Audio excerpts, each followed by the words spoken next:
O período regencial é um dos mais conturbados da história brasileira. Como o príncipe regente não tinha idade de assumir o trono, o país vai ser governado por regências, né? Ou seja, o país vai ser governado por regentes que, segundo a Constituição de 1824, seriam eleitos por uma Assembleia Geral. Durante as regências irão ocorrer três correntes políticas: os moderados, ou chimangos, que representavam a aristocracia rural, os restauradores, ou caramurus, compostos por comerciantes portugueses e pela burocracia estatal, e os exaltados ou farroupilhas, que representavam as camadas da classe média urbana. Os moderados defendiam sempre uma monarquia moderada, os restauradores pregavam a volta de Dom Pedro I e os exaltados exigiam uma maior autonomia das províncias. Os mais radicais entre os exaltados pediam o fim da monarquia e a proclamação da República. A organização das regências. A primeira regência, a regência trina provisória, vai ocorrer de abril a junho de 1831.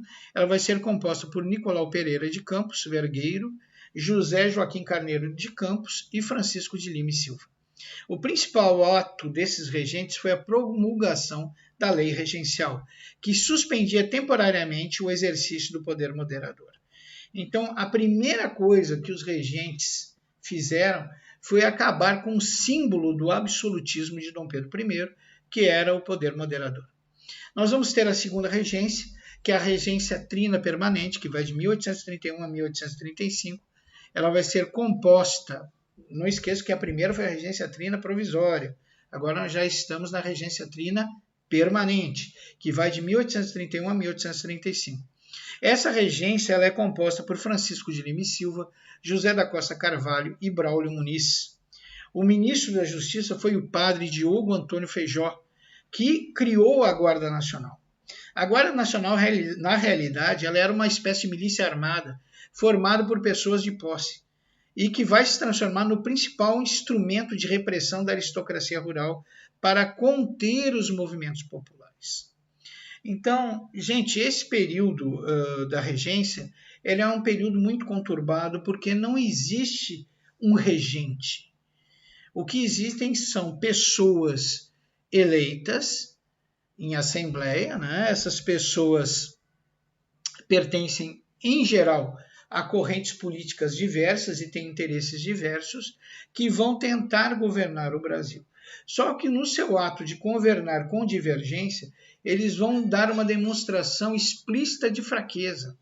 É como se o poder central não mais existisse.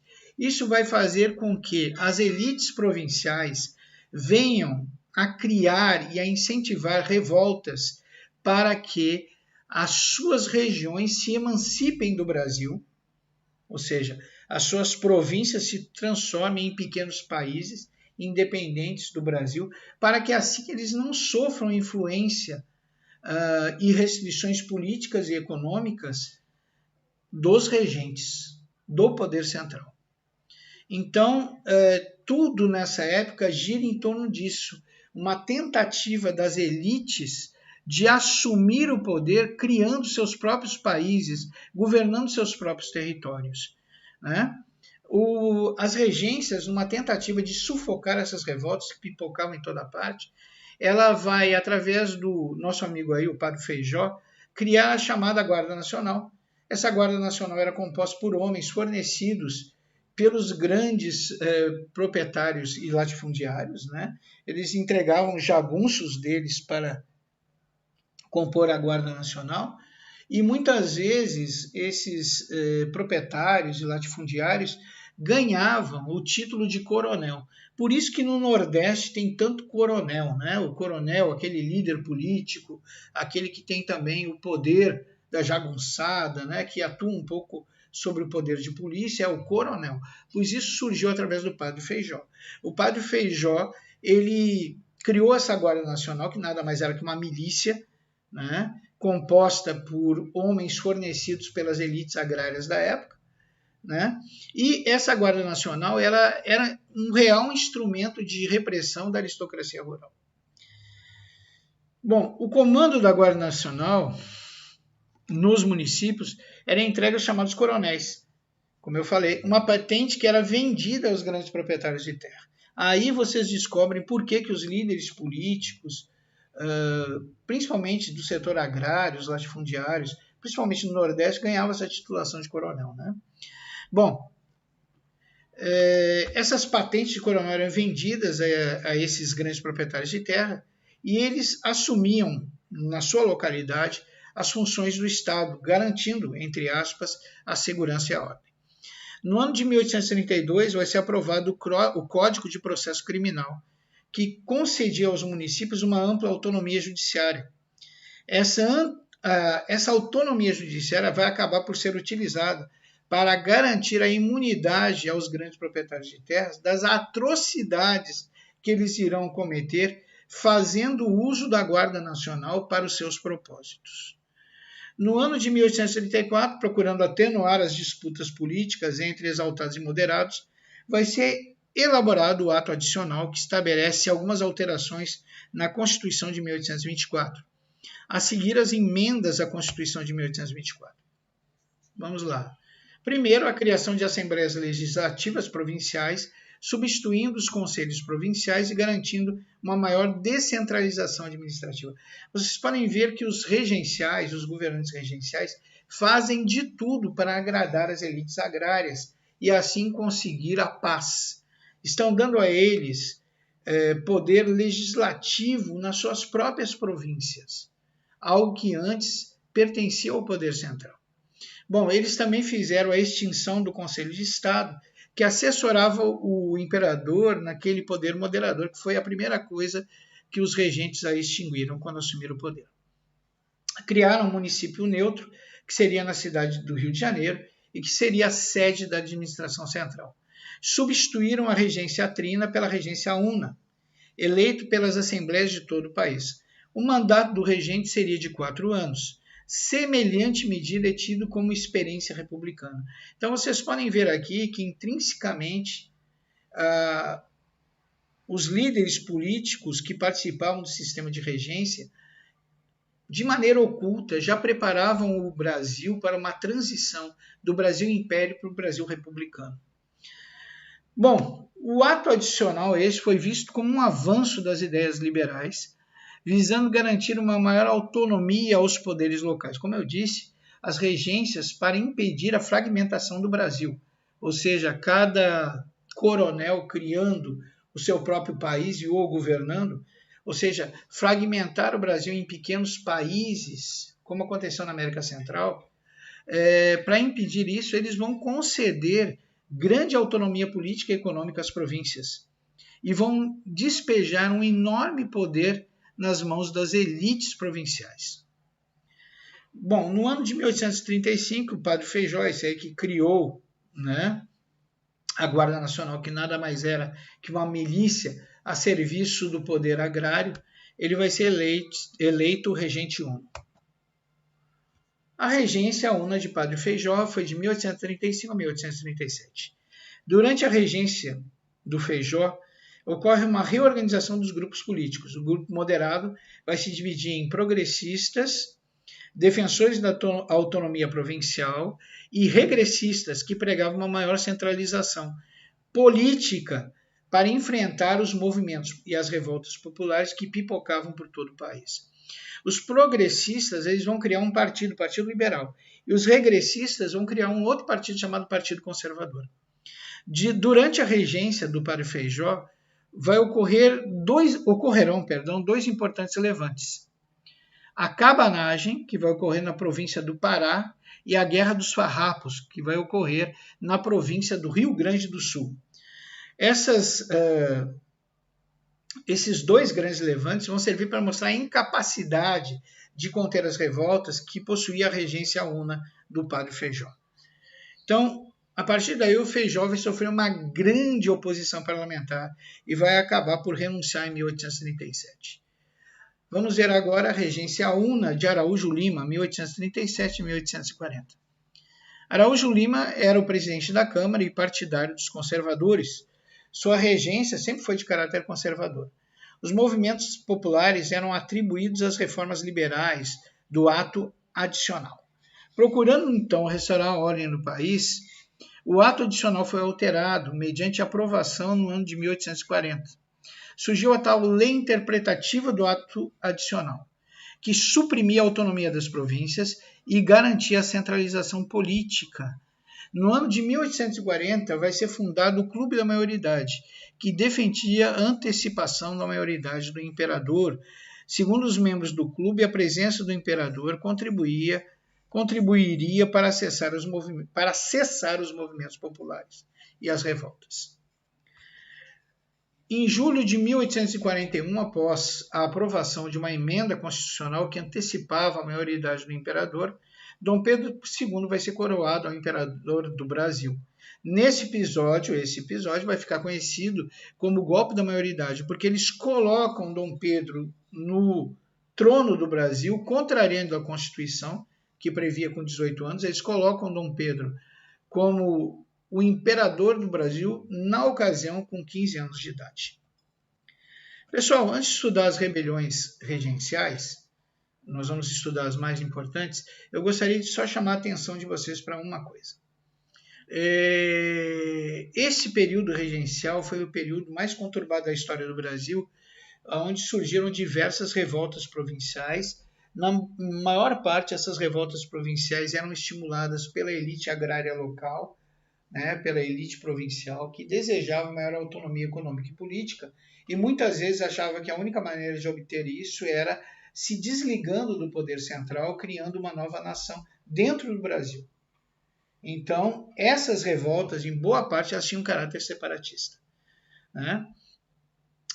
Essas revoltas deram origem a muitos conflitos armados. Esses conflitos armados provocaram a morte de muitos homens brancos.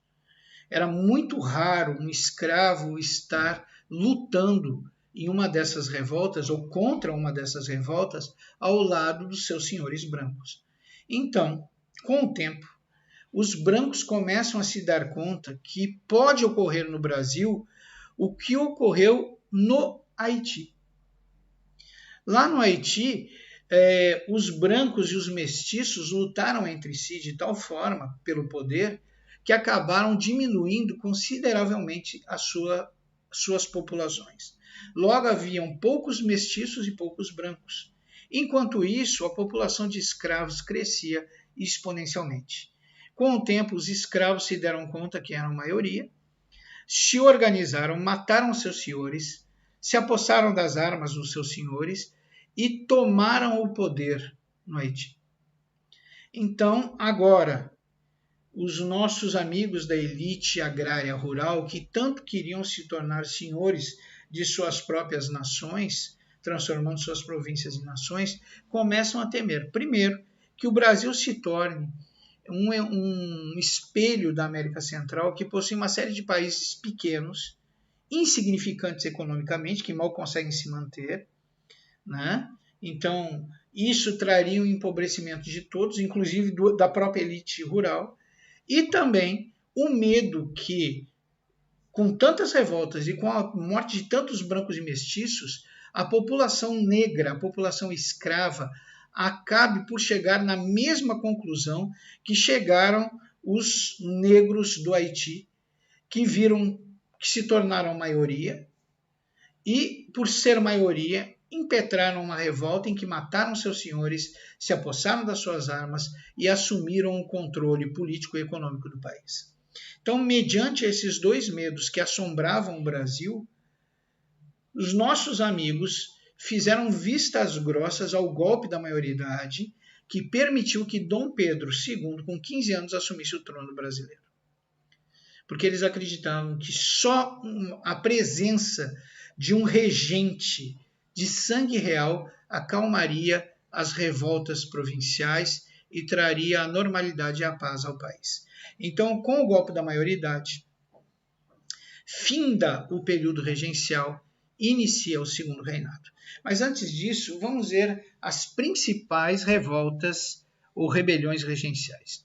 Então, a gente já falou que o período regencial vai ser marcado por uma grande instabilidade política, devido aos conflitos entre a elite dirigente, os liberais e os conservadores, as camadas populares contra a elite dirigente, e assim vai.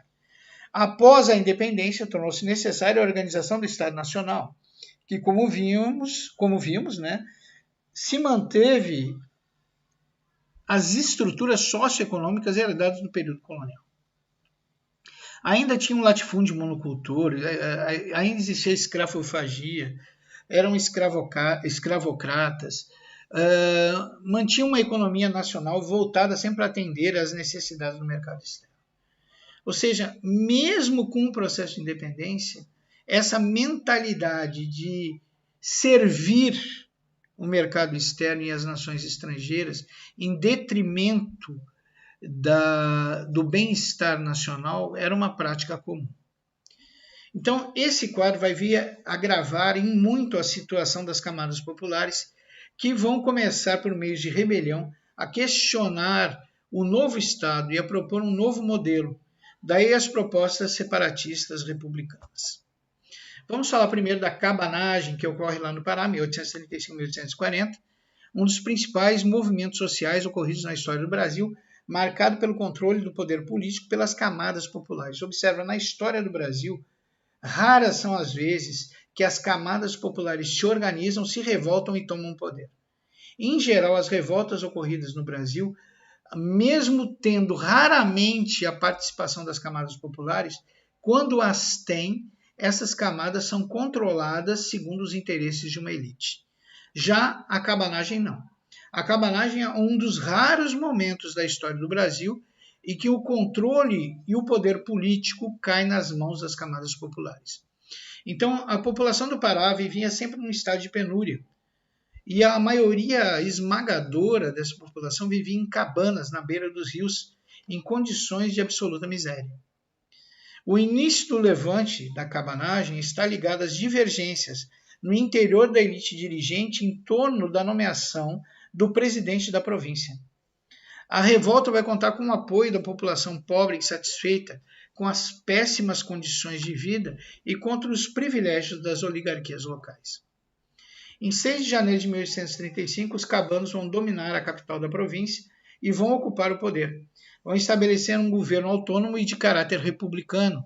Entre os principais líderes encontram-se o cônego Batista Campos, os irmãos Antônio e Francisco Vinagre, o Eduardo Angelim e o fazendeiro Clemente Melker, proclamado o novo presidente da província.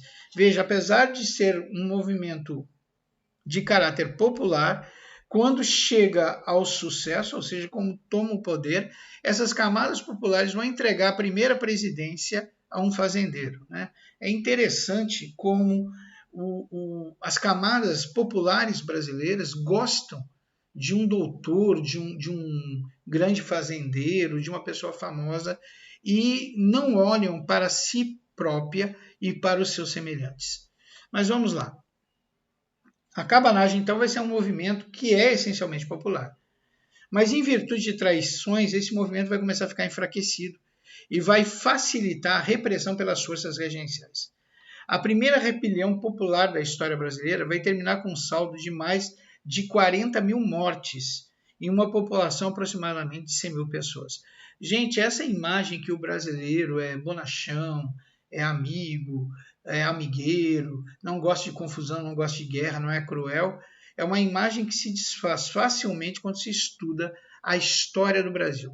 Cada vez que o Brasil entra num conflito armado, existem verdadeiras chacinas com requintes de crueldade e com a morte de milhares de pessoas. Então, o brasileiro, na prática, ele não é isso, não. Ele não é um pacifista, não. Pelo contrário. Bom, outra importante revolta desse período foi a Guerra dos Farrapos, que vai ocorrer lá no Rio Grande do Sul, de 1835 a 1845. Ela foi a mais longa das revoltas, ela durou 10 anos.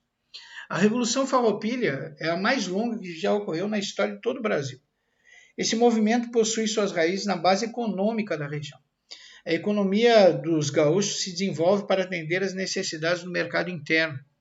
A pecuária e a comercialização do charque é a principal fonte de recursos da população do Rio Grande do Sul.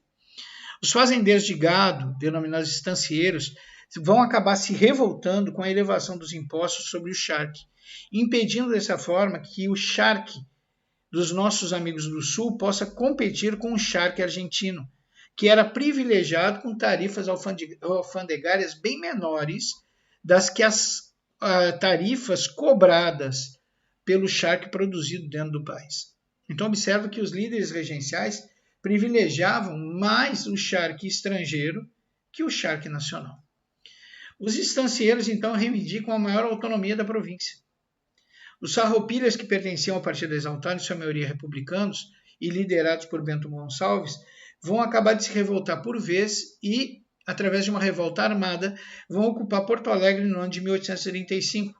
Em 1836, um ano após, eles vão proclamar a República do Piratini, totalmente independente do resto do Brasil. Em 1839, com o auxílio de Giuseppe Garibaldi, o famoso rebelde italiano, e Davi Canabarro, eles vão proclamar a República Juliana, na região hoje conhecida como a região de Santa Catarina. Bom, com o golpe da maioridade que ocorreu em 1840, Dom Pedro II vai tentar pacificar a região e, para isso, ele vai prometer anistia a todos os revoltosos. Essa medida não surgiu muito efeito, não. Em 1842, uma nova tentativa é feita. Eles vão enviar à região Luiz Alves de Lima e Silva, o Barão de Caxias, para dominar a região, né? E em 1845 vai ser assinado um acordo de paz, que vai se chamar Paz de Ponche Verde, entre Caxias e Canabarro, que, entre outras coisas, estabelecia anistia geral aos rebeldes, libertação dos escravos que lutaram na guerra e taxação de 25% sobre o charque platino, o charque estrangeiro, que competia no mercado com o charque dos gaúchos. Bom, esse termo farrapos ele faz alusão à falta de uniforme que tinham os participantes da rebelião, que não havia um uniforme único para os revoltosos, eles se vestiam com as roupas que tinham, muitas delas esfarrapadas, devido aos longos anos de guerra e os longos anos de falta de abastecimento, alimento, tecido e assim por diante. Bom, gente, além dessas duas importantes rebeliões, que são as duas mais importantes, a cabanagem é importante porque é uma das poucas rebeliões onde o poder foi e caiu nas mãos da massa popular. E a Revolução Farroupilha, que foi a mais longa, que durou 10 anos. Nós tivemos outras rebeliões, como a Sabinada, por exemplo, Sabinada, que vai de 1837 a 1838. É um movimento que foi liderado por um médico chamado Francisco Sabino, por isso Sabinada, que era contrário à centralização política que era realizada pelo governo regencial. Ele vai acabar por proclamar uma república independente até que Dom Pedro I assumisse o trono imperial. Então, observe que o coitado do médico, na realidade, ele não queria se separar do Brasil, ele queria se separar do Brasil enquanto houvesse o controle do governo regencial. Quando Dom Pedro II assumisse o Brasil, tudo voltava ao normal. Só que o poder central não entendeu isso, E ele vai reprimir, como fazia sempre, com extrema violência, essa revolta, prendendo, matando, atuando de maneira bárbara sobre os revoltosos e sobre a população em geral. Mas o que a gente não pode deixar de notar é que essa rebelião ela fica restrita à população da camada média urbana de Salvador. Então, ao contrário da Sabinada, que era uma revolta, ao contrário da Cabanada, que era uma revolta de caráter popular e ampla, a Sabinada é uma revolta bem classe média mesmo, que ficou restrita às áreas urbanas de Salvador. Nós temos a Balaiada, que aconteceu no Maranhão de 1830 a 1841. Esse movimento ele teve um caráter popular, que teve como líderes Raimundo Gomes, apelidado de Cara Preta, Manuel dos Anjos Ferreira, fabricante de cestos e conhecido como Balaio, e Cosme Bento, líder de negros foragidos. Então, vocês podem ver que pelos líderes era uma revolta extremamente popular. A grave crise econômica que vinha acometendo o Maranhão e a situação miserável da população foi que provocou essa rebelião contra a aristocracia rural. Os rebeldes eles vão ocupar a cidade de Caxias e procuram implantar um governo próprio. No entanto, como sempre, A repressão regencial, liderada por Luiz Alves de Lima e Silva, que recebeu o título de Barão de Caxias, é extremamente violenta e eficiente. Pelo seu sucesso amplo em reprimir a balaiada, ele vai ser condecorado com o título de Barão de Caxias. Claro que houveram outros levantes, vários outros levantes ocorreram nesse período regencial. O período regencial é o período de maior número de conturbações e levantes e revoltas da história do Brasil. Mas tem um levante que durou só 2 dias, mas que teve muita importância. Porque é um levante que ele se distingue dos outros por se tratar de uma rebelião de escravos. Nós estamos falando aqui da revolta dos negros malés, ocorrida na Bahia no ano de 1835. Os negros malés eles eram de religião muçulmana e acabam por se rebelar contra a opressão dos seus senhores brancos. Com um grito de morte aos brancos e viva os nagôs, espalham o pânico pela região. A repressão contra a revolta dos malés foi muito mais violenta e opressora que todas as outras, né? Porque se tratavam de revoltosos escravos, revoltosos negros. E por serem negros e escravos, eles não mereciam piedade.